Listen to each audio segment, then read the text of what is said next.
All right, jumping into a deep dive today, going right into Stoic philosophy. Hard to believe, but this ancient philosophy is really making a comeback, with all the craziness in the world these days. We're taking a close look at that YouTube video you sent over, 10 Stoic Principles, so that nothing can affect you. It's got some real gems from Epictetus himself. And it's pretty amazing, right, how spot on those principles still are today, even though they were developed centuries ago. It's like they cracked the code on dealing with all the chaos. What do you think? Absolutely. And we're not talking about becoming like these robots with no emotions. This is about building that stoic resilience, that clarity. Right off the bat, the video uses that image of a ship with no rudder just getting tossed around by every little wave. That's what life's like without a firm purpose, Epictetus says. What does it actually look like in our lives, though? I mean, what does it mean, practically speaking? Well, it's about finding that compass within you, those values that truly matter to you. It's not about some big flashy goal you put on Instagram, right? It's more like that internal driving force behind everything you do. So less about reaching a specific destination, more about the journey and who you're becoming along the way. Nailed it. Think about like a chef who's laser focused on creating that perfect dish. The firm purpose isn't the Michelin stars or rave reviews, though those might happen. It's the pursuit of, pure culinary mastery that drives them. Okay, yeah, I see how powerful that can be. It's like we're not just reacting to whatever life throws our way, we're actually steering the ship with intention. Now, the video also talks about this idea of guarding your mind like a fortress, being choosy about what we let in. What kind of mental garbage should we be most careful about? Imagine, would you let someone just walk into your home and start dumping trash everywhere? No way. Our minds deserve that same protection, right? It's about being picky with the information we consume, who we hang out with, even how we talk to ourselves, all that mental input. Whoa. Yeah, makes you think twice about those late-night doom scrolling sessions, right? But this doesn't mean we become totally emotionless, does it? No, not at all. Stoicism isn't about pretending our emotions don't exist. It's about, mastering them. It's about recognizing those feelings without letting them completely hijack our responses. We're like the captain of our emotional ship, not just along for the ride. Okay, so how do we actually steer this ship? The video talks about mindfulness being key.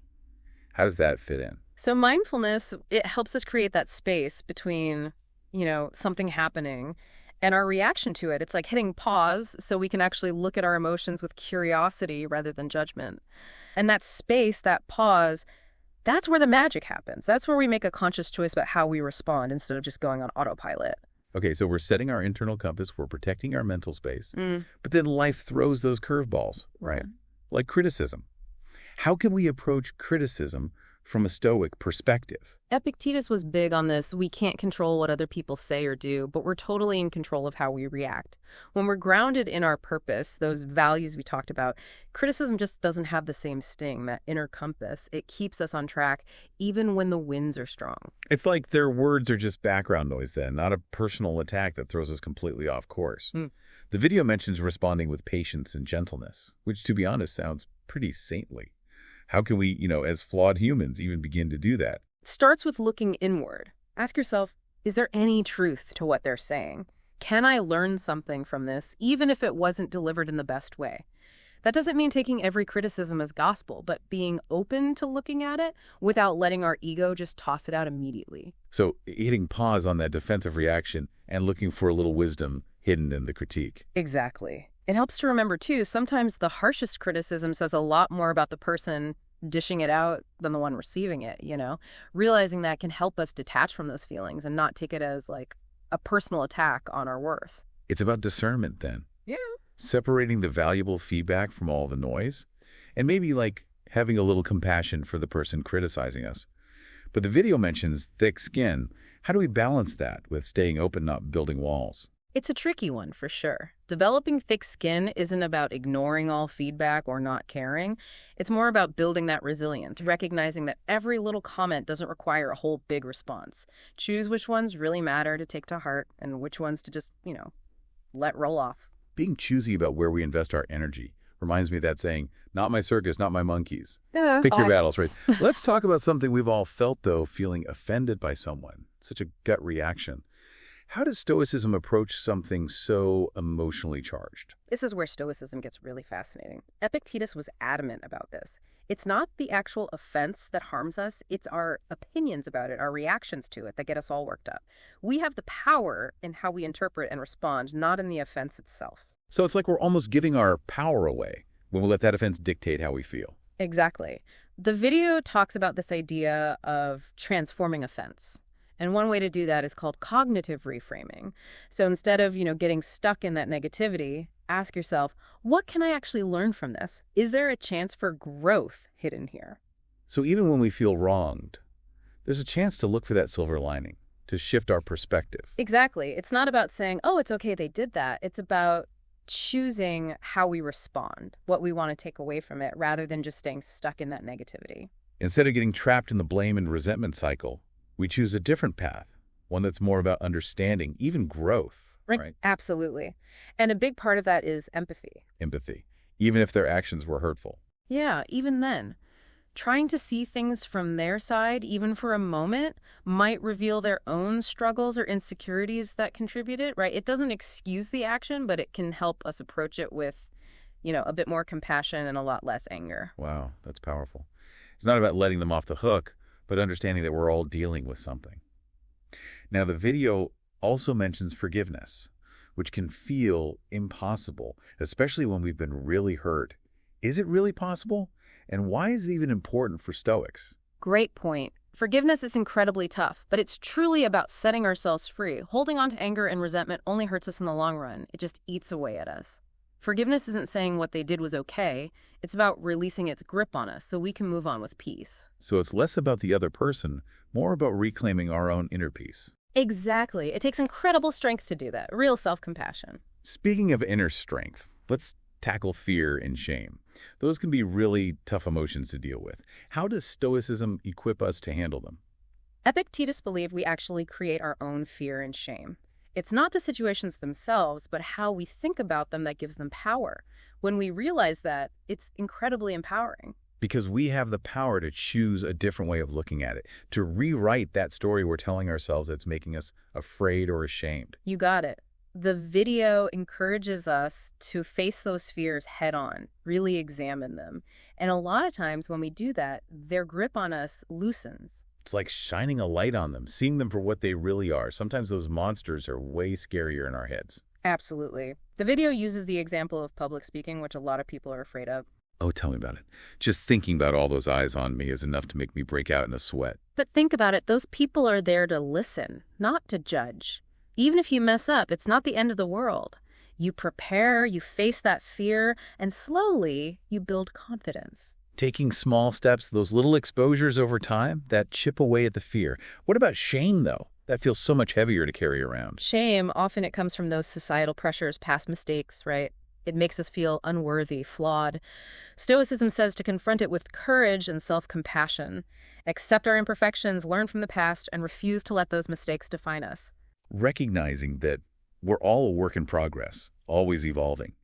We don't have to be defined by those past mistakes. Now, this idea of anticipating obstacles that the video talks about, that sounds kind of pessimistic at first, like we're just waiting for the worst to happen. Not at all. It's about being mentally prepared. It's like an athlete training for a competition. They don't show up hoping for the best. They study their opponent, practice like crazy, prepare for different scenarios, They have a game plan, so those curveballs don't completely sidetrack them because they've at least thought about the possibility. Exactly.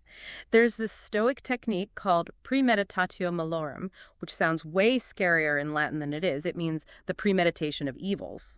Okay, break that down. What does that look like in real life? It's not about obsessing over worst-case scenarios, but realistically considering, what are some challenges that might come up and how could I respond? Say you have a tough conversation coming up. You could mentally rehearse how it might go, what roadblocks might come up, and how you'd handle them. So you're not totally blindsided by anxiety in the moment because you've mentally prepared yourself. Exactly. This helps build that mental resilience, that flexibility. If there's one thing I've learned, it's that life rarely goes according to plan. Right. Being rigid just leads to disappointment. Accepting that things might not go our way helps us adapt more easily. We can avoid a lot of unnecessary stress and frustration that way. It's like learning to dance in the rain instead of letting it ruin our parade. Speaking of weathering those storms, let's talk about unleashing our inner strength. We've talked about external stuff, but what about that power within us? This gets to the heart of that famous Stoic quote. It's not what happens to you, but how you react to it that matters. That's inner strength, right there. We don't control the cards we're dealt, but we choose how we play them. Sounds so simple, but it's not always easy, is it? True. Building inner strength takes practice. Starts with self-awareness, recognizing those emotions without letting them run the show. It's like that pause we talked about, where we choose our response instead of just reacting impulsively. Yeah. What else builds inner strength? Forgiveness is huge here. We talked about it with feeling offended, but it's just as important for us. Hanging on to grudges, it's like carrying around baggage, just weighs us down. So forgiveness is kind of like a gift we give ourselves. We free ourselves from that heavy baggage. The video also mentioned resilience. Yes. Life's full of setbacks. That's just part of being human. Resilience is that ability to bounce back, sometimes even stronger. It's about finding that strength to get back up, even when we get knocked down. Exactly. We can see those experiences as opportunities to grow, not as failures. Now, the video mentions community and faith for building inner strength. How do those play a role? We're social creatures, hardwired for connection, relationships, our communities. And for many, our faith, they give us strength, that sense of belonging, purpose, and support, especially when we need it most. It's realizing we don't have to do it all alone. Asking for help, leaning on others, that's strength, not weakness. You got it. What about gratitude? How does that factor into inner strength? Gratitude's like a superpower. It shifts our focus from what's missing to what we already have, right? It cultivates a feeling of abundance, contentment.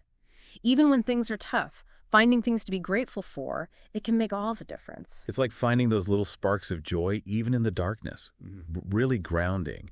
Just to acknowledge, building inner strength, cultivating resilience, it's a journey, right? It takes effort, and there'll be bumps along the way. You're absolutely right. It's a lifelong process. We're always discovering, always growing. We'll doubt ourselves, fall back into old patterns. It's normal. The important thing is to keep practicing, keep learning, and keep trying to live by those principles. Give ourselves a little grace. Meet ourselves where we are with kindness. Speaking of showing up for ourselves, what about the power of restraint? What does that mean in Stoicism? Restraint is basically about choosing a thoughtful action instead of that knee-jerk, impulsive reaction. It's that pause before we speak or do something, considering what the consequences might be. Taking that beat, that breath, before we say or do something we might regret later on. Right. The video uses this great analogy picture of being stuck in traffic, right? Someone cuts you off and boom, that anger hits. You want to honk the horn, yell, get caught up in the frustration. Yeah, I think we've all been there. But honestly, do those reactions actually make things better? Nope. Usually they just make it worse. We end up even more stressed. Restraint in that moment might be taking a deep breath, noticing that anger, and then choosing a different response. Sometimes the most powerful action is inaction, right? Or at least pausing before we react from that initial place of anger or frustration. How else can we practice restraint day to day? The video talks about delaying gratification, which, let's be real, can be super tough in this world of instant everything. But Stoicism teaches us about patience, perseverance. It's about those long-term goals, not just quick fixes. It's about resisting those impulses that feel good in the moment, but might not be serving us in the long run. Like choosing to save up for a dream vacation instead of putting it on credit cards. Exactly. Restraint also comes up in how we communicate, choosing our words carefully, especially when things get heated or during disagreements. The Stoics are all about thinking before speaking, considering how those words might impact others, and ourselves too. Because once those words are out there, it's tough to take them back. Exactly. Restraint in communication means speaking with intention, choosing words that build up, not tear down. And reflecting our values. It's about avoiding those knee-jerk reactions that can really damage relationships and lead to unnecessary drama. It's like cultivating mindfulness in both our actions and our words. Now, this Stoic principle acceptance seems kind of counterintuitive. Doesn't that clash with striving for growth and making positive changes? Not at all. See, acceptance, through a Stoic lens, it's not about being passive or giving up. It's about being real about what we can control and what we can't, and then putting our energy towards what we can actually influence. So it's about being honest with ourselves about where we have power and where we need to just surrender to the flow of life, right? You got it. The video gives a great example. Losing your job. Sadness, fear, anxiety, it's all normal, right? But dwelling on those feelings won't change the situation. Acceptance here would be acknowledging the loss, letting yourself feel those feelings, and then shifting focus to what you can control. Updating your resume, networking, exploring new opportunities, taking action from a place of acceptance, not fighting against reality. Exactly. That resistance just creates more suffering. Acceptance, it frees us to move forward with more grace and, honestly, more effectiveness. The video mentions mindfulness and meditation for this, too. Because those practices help us be more present, more aware of our thoughts and feelings without judging them. And that leads to accepting things as they are, imperfections and all. Precisely. Stoicism reminds us that acceptance isn't about giving up. It's about finding strength in those tough times. Every experience, even the challenging ones, can teach us something. It's about looking for that silver lining, even when it feels like we're in the middle of a storm. The video also talks about letting go of perfectionism as a big part of acceptance. And let's be real, that's a tough one for a lot of us. Totally. We strive for perfection in our work, our relationships, everything. But that pursuit, it can create so much stress, anxiety, and honestly, just make us feel dissatisfied. Because perfection, it's an illusion, right? It's an impossible standard to hold ourselves to. Exactly. By accepting that we can't be perfect, we can appreciate the effort, the progress, without being crippled by that fear of not measuring up. It's about striving for excellence, but accepting that we're human, we make mistakes. It's about giving ourselves a break. We talked about gratitude earlier, feels relevant here too. How does it fit in with acceptance? Gratitude is a powerful tool for shifting our perspective. Instead of focusing on what's missing, we focus on what we have, which brings contentment and appreciation for life as it is, right? Imperfections and all. It's about finding those things, big or small, to be thankful for. Now, the video touches on acceptance in relationships. So important. We often have these expectations of how others should be, and when they don't meet those expectations, we end up disappointed, resentful. Stoicism encourages us to meet people where they are, accept them with all their, quirks and complexities. It's about realizing that we're all fighting our own battles on our own journeys. Exactly. It doesn't mean putting up with bad behavior, but it does mean approaching those relationships with empathy, compassion, and trying to understand instead of judging. It's about giving others the same grace that we hope they'll extend to us. Now, moving on to the final principle the video discusses, living in harmony with nature. This always makes me think of, Thoreau and Walden Pond, but it's clearly a broader idea. Yeah, you're right. It's not just about going off to live in the woods, though that's one way to do it. It's more about aligning ourselves with our true nature, recognizing our place in the grand scheme of things, and living in a way that feels authentic, true to our values. So it's about understanding where we fit in the universe and living in a way that feels right to us. Exactly. And it all starts with self-awareness, really getting to know ourselves, our values, what makes us tick, what our passions are, our purpose. Yeah. It's like tapping into that inner compass we talked about, that deep knowing of who we are. Exactly. It also means recognizing and accepting life's natural cycles. Just like the seasons, our lives have periods of growth, stability, even decline, and then renewal. It's about embracing those natural rhythms instead of fighting against them. Exactly. Living in harmony with nature also means developing virtues, things like wisdom, courage, justice, and temperance. These virtues, they give us a framework for making good choices, facing challenges with integrity. So they're like guiding principles, those moral compasses that keep us true to ourselves. Exactly. Stoicism also stresses our interconnectedness, our responsibility to our community, to the world around us. We are social creatures. Absolutely. Living in harmony with nature means understanding our actions have an impact, they cause ripples. It's about cultivating empathy, compassion, that shared responsibility. It's understanding that we're all in this together and our actions affect the whole. Precisely. The video also talks about embracing simplicity, focusing on what really matters. In our world, it's so funny to lose sight of what's truly important with all the distractions, right? Stoicism tells us to simplify, prioritize those meaningful connections and experiences over stuff and distractions. Cut through the noise, simplify, and focus on what brings real joy and fulfillment. You got it. It really makes you think, doesn't it? It's like deep down we all want that control, especially when the world feels so unpredictable and out of control. But the Stoics, they're onto something real freedom. It's about how we respond to things, not about bending the world to our will. It's humbling, right? Sometimes the most powerful thing we can do is simply choose how we react to what life throws at us.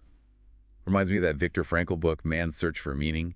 He talks about how even in the most awful situations, even concentration camps, we still have the freedom to choose our attitude. That's a great connection. Frankl's work, while not specifically Stoic, definitely touches on those themes of finding purpose and meaning, even when things are really rough.